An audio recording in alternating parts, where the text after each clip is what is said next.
নমস্কার বন্ধুরা, খাবারের ইতিকথা চ্যানেলে সকল বন্ধুদের জানাই ক্রিসমাসের অনেক অনেক ভালোবাসা।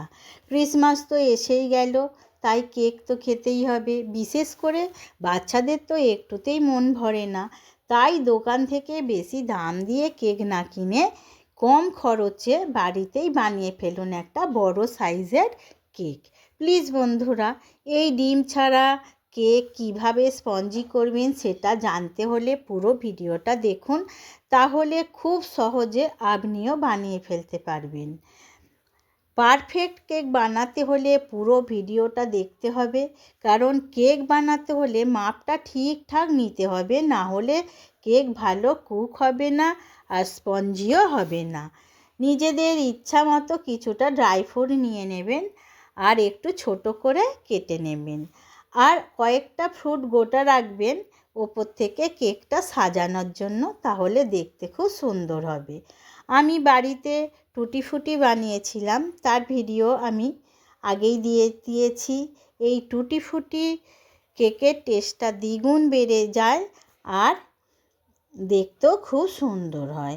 আমি দুটো কমলা লেবুর জুস নিয়ে ড্রাই ফ্রুটগুলো ভিজিয়ে দিলাম। ড্রাই ফ্রুটগুলো জলে ভেজালেও হয়, কিন্তু লেবুর জুসটা দিলে সেন্ট ও স্বাদ দুই খুব সুন্দর হয়। বিশেষ করে এখন তো শীতকালের কমলা লেবু বাজারে ভালো পেয়েই যাবেন।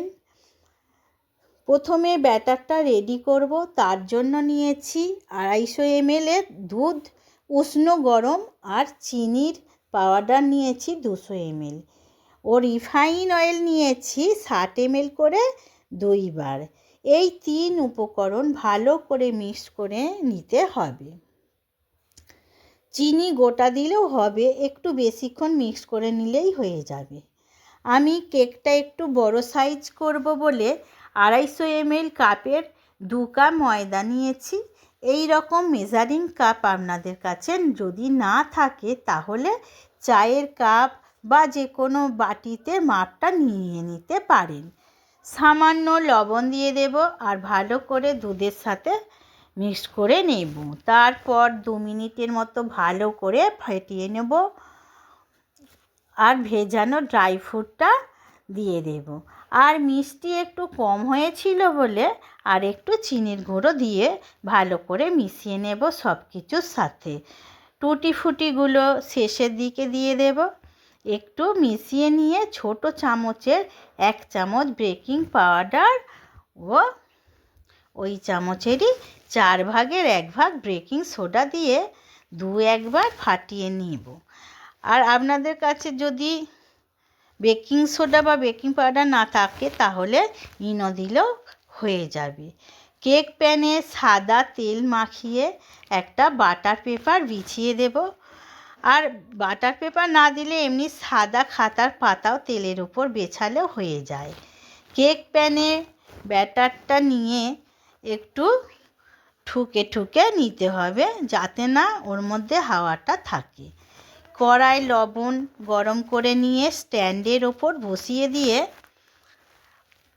25 থেকে 30 মিনিট কুক করে নেব।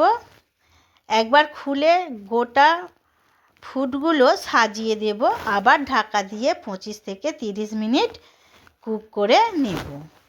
একটা কাঠি দিয়ে চেক করে নিতে হবে, যদি কাঠির গায়ে কিছু লেগে থাকে তাহলে বুঝতে হবে আরও 10-15 মিনিট অল্প আঁচে রেখে দেবেন।